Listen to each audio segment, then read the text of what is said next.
Assalamualaikum. Assalamualaikum. An lajɛbagaw, an kanubaw, an lamɛnbaw, an bɛ aw bɛɛ lajɛlen fo ne ka bɛɛ lajɛlen waleɲuman dɔn ni waati ni nin tuma in na yanɔ fo aw sigiyɔrɔ la yanɔ fo aw ka kabilaw la aw ka du barikamaw kɔnɔ k'aw bɛɛ lajɛlen fo nin waati ani nin tuma in na inshallah. Alhamdulillah rabbil alamina. C'est Oumar Diarra, phytothérapeute, pharmacopée, Jamajigi, Moussa Diarra et fils, Koutiala. Alhamdulillah rabbil alamina. Wati do la antemena di ka vidéo do partager ka publier jema bela jele me se ka famu do soro farafin jiri kan cogo mina. O ye fura jumɛn ye a bɛ bana jumɛn ni bana jumɛn de furakɛ lemanaw ne balimamuso ne balimakɛ i kulomajɔ ni waati na i ka nin lamɛn wasa e bɛ se ka bɔ bana dɔ ninnu ma cogo min na wasa e bɛ se ka bɔ hakaja kɛnɛya dɔw sun kalama cogo min na o bɛ sɔrɔ mun fɛ pharmacopée Jamajigi Moussa Diarra et fils a ka vidéo a lamɛn i bɛ faamu dɔ sɔrɔ a partager a y'a publier. Alhamdulillah an bɔra ka siro dɔw ɲɛfɔ aw ɲɛna ni ka bana damadɔ ta a la a bɛ bana minnu furakɛ minnu y'a ta Maliw kɔnɔ minnu y'a ta Mali kɔ kan minnu y'a ta nansara jamanaw kan minnu yɛrɛ fana ye a ta hakaja diɲɛ fantan naani bɛɛ lajɛlen fɛ an y'o de fɔ sanga a n'a ka waati bɛɛ lajɛlen ne bɛ taa ni ka segin kɛ o kan maa o maa de bɛ yen e ka bana furakɛli sababu a bɛ an bolo ala kan an ni ɲɛ kɛ naani ye n'i ka bana furakɛli sababu tɛ ne bolo ala kɛ ni sababu ɲumantigi bɛn n bɛ taa ni ka segin kɛ o kan sanga a n'a ka waati bɛɛ lajɛlen na. Alhamdulillah rabbil alamina. Farafin jiri gɛrɛgɛrɛ k'a labaara wasa banaw bɛ se ka traiter cogo min na farafin jiri gɛrɛgɛrɛ k'a labaara wasa aw bɛ se ka lafiya sɔrɔ cogo min na n bɛ taa ni ka segin kɛ o kan inshallah. Ni siro in n bɔra k'a ɲɛfɔ aw ɲɛna siro in ni o ye sapsap pro. Sapsap pro o de ye siro ye an bolo siro min bɛ yen ni an b'a dilan nanzara jiri gɛrɛgɛrɛ la nanzara jiri gɛrɛgɛrɛ wasa aw bɛ se ka lafiya dɔ sɔrɔ cogo min na o ye an ka cɛsiri ani an ka wulikajɔ ye an y'o kalan an ka cɛkɔrɔbaw de fɛ fɔlɔfɔlɔ banaw taabolo ani bi bana taabolo wasa lafiya bɛ se ka jidi cogo min na inshallah. Sapsap siro n y'o de fɔ a bɛ dankari kɛ bana damadɔ bɛɛ lajɛlen na maa minnu bɛ yen nɔ ko fanga dɔgɔya banbali de bɛ u la hakaja siyɔrɔ la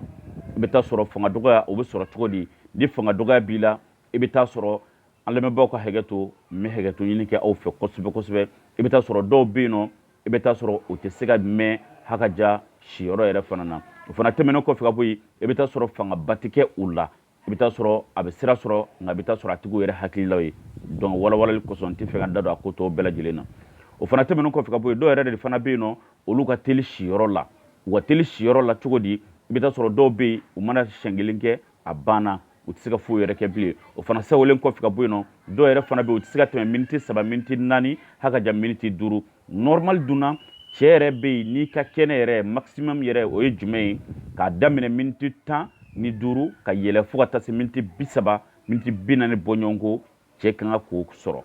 donc nka dɔw bɛ yen olu tɛ se ka tɛmɛ hakaja miniti 4 miniti 5 kan i b'a sɔrɔ u bɛ tila o yɛrɛ ma an b'a fɔ o ma ko éjaculation précoce éjaculation précoce de ka taamasiyɛn ye o ye o fana tɛmɛnen kɔfɛ ka bɔ yen denkisɛ dɔgɔya bɛ maa minnu ka lawaw la a b'o traiter ni k'a bɔ yen nɔ pewu maa minnu yɛrɛ de fana bɛ yen nɔ ka fɔ sanga waati bɛɛ lajɛlen ko sabajugu dɛsɛ de bɛ olu la a bɛ nin fana traiter ni k'a ban a traitement de bɛ an bolo an ɲɛ bɛ a siro la cogo min na a fana mugulama bɛ an bolo ni o ye a pudurulama ye a filɛ nin ye parce que an y'o de fɔ an sigi kun ye ka bana de traiter ne tɛ furakɛlikɛla ye ne ye bana furakɛla de ye ka bana ban pewu ne tɛ jiri feerela ye abada donc o y'an ka cɛsiri ani an ka wulikajɔ ye o de y'a to an b'a dilan ni k'a caya kosɛbɛ an ɲɛ bɛ nin mugulama min fana na nin fana y'a cogoya dɔ ye donc a mugulama don a bɛ mugan 3 fois par jour n'o de fɔ mɔgɔ o mɔgɔ bɛ yen k'a fɔ ko e ye cɛya fura ta e kɛlen kɔ k'a ta miniti damadɔ kunkolo ye dimi hakaja sanga damadɔ k'a fɔ k'a girinna k'e bila marche la bilahi a to yen furakisɛ bɛ a la an bɛ taa ni ka segin k'o de kan parce que o degun de bɛ anw kan bi an ka furakɛli kɔnɔna na dɔw kɛn bɛ ka furakisɛ ninnu ta fo ka kɛ sababu ye k'u ka maaya bɛɛ lajɛlen ban o tigilamɔgɔw fana bɛ wuli ka na u b'a fɔ a b'u la san damadɔ u b'a fɔ a b'u la tile damadɔ mais ka taa sɔrɔ bana b'u la a kɔgɔlen don u t'a cogoya ɲɛfɔ ni an b'a fɔ nin ma ko sabu ɲuman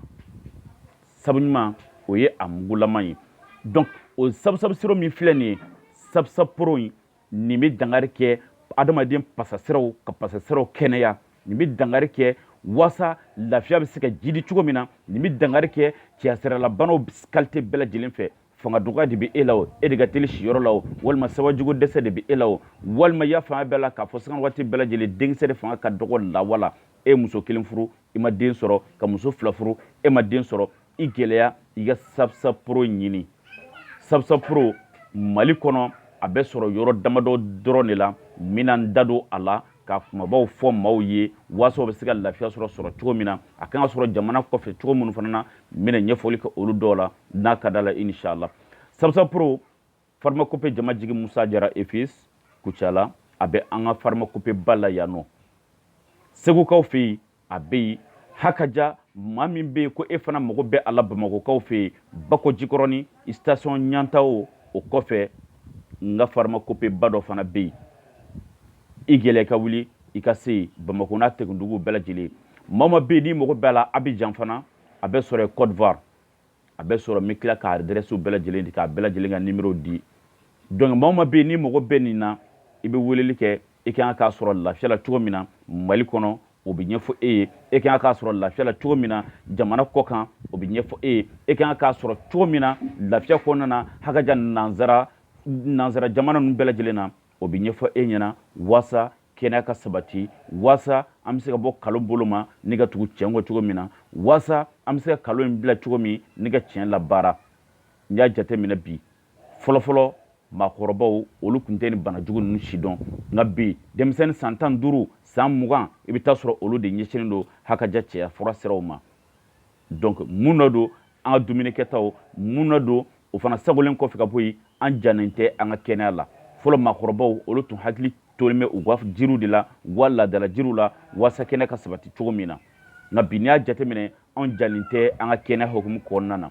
donc ne balimamuso ne balimakɛ ni bana kofɔli ninnu dɔ b'i la ka kɛnɛ fɔ ni bana in sira dɔrɔn don non pharmacopée ba de bɛ an bolo waasa kɛnɛya ka sabati cogo min na bana o bana bɛ yen e de b'a fɛ ka ɲininkali kɛ o la bana o bana bɛ yen k'a fɔ k'o de bɛ e la an wele an ka bololanɛgɛjuru ninnu na an bɛ whatsapp kan an bɛ facebook kan youtube fana mɔgɔw bɛ n ka video bɛɛ lajɛlen sɔrɔ yen nɔ inshallah n'a ka di ala ye wa an bɛ taa ni ka segin kɛ o de fana kan maaw ma bɛ yen ni e ka sababu bɛ anw de bolo waasa e ka bana ka kɛnɛya jidi la waasa e ka bana bɛ se ka furakɛ ka bɔ e la pewu maa de bɛ yen k'a fɔ k'e ka sababu de bɛ anw bolo waasa e bɛ se ka lafiya sɔrɔ ɲɛnamaya kɔnɔ cogo min na waasa e bɛ se ka ɲɛtaga sɔrɔ ɲɛnamaya kɔnɔ cogo min na ala ka anw ni e ɲɛ kɛ naani ye n'a sɔrɔ e ka sababu tɛ an bolo dun an bɛ dugawu de kɛ ala ka e ni sababu ɲumantigi bɛn ala kira muhamadu sallallahu alaihi wa sallam ala m'a bɛɛ di muhamadu ma kuma tɛ ne jɔnni ma alhamdulilayi n bɛ ala fo k'ala barikada an ye cɛsiri minnu sɔrɔ diɲɛ kɔnɔna na an ɲinikɛjɔ minnu sɔrɔ an ka cɛkɔrɔbaw bolo an ka fɛnkɔrɔbaw bolo waasa banaw bɛ se ka traiter ka bɔ adamadenw na cogo min na an b'o taasira kelenw de kan o ye an ka jidi ye o ye an ka sabati ye maa o maa bɛ yen k'a fɔ ko i mago bɛ nin fura kofɔlen ninnu na i b'an wele an ka bololanɛgɛjuru la fanga dɔgɔya de bɛ e la o walima sabajugu dɛsɛ de bɛ e la o walima e de ka teli siyɔrɔ la e tɛ tɛmɛ miniti damadɔni kan a ta n'o de fɔ k'a fɔ k'a b'a nɔgɔya o tɛ an ka laɲini ka bana de traiter k'a ban nin b'a traiter k'a ban de pewu nin b'a traiter k'a ban de pewu wa n bɛ taa ni ka segin k'o kan fura fɛn fɛn a bɛ taa 3 fois par jour i b'a ta 3 fois par jour a t'i gêner tile journée kɔnɔ a t'i tɔɔrɔ tile journée kɔnɔ nka i y'a dɔn k'a fɔ ni su kola e yɛrɛ n'a dɔn k'a fɔ k'i ye fura min ta donc o de ye farafin jiri lakika ye o de ye farafin jiri lakika ye waasa kɛnɛya ka sabati maa o maa ni mago bɛ an ka bololanɛgɛjuru la i bɛ se ka n yɛrɛ wele phytothérapeute PDG Cheikh Umaru Jara ni bɛɛ lajɛlen ko ma ko kabako vie i bɛ se ka n wele 66 25 85 87 i bɛ se ka n wele o ye Malitel ye Orange numéro a fila bɛɛ kelen 76 25 85 87 walima ni maa minnu mago bɛ a la Bamakokaw fana fɛ yen i bɛ se ka weleli kɛ o bololanɛgɛjuru la Docteur Ousmane Jara ale bɛ yen nɔ ni o ye 66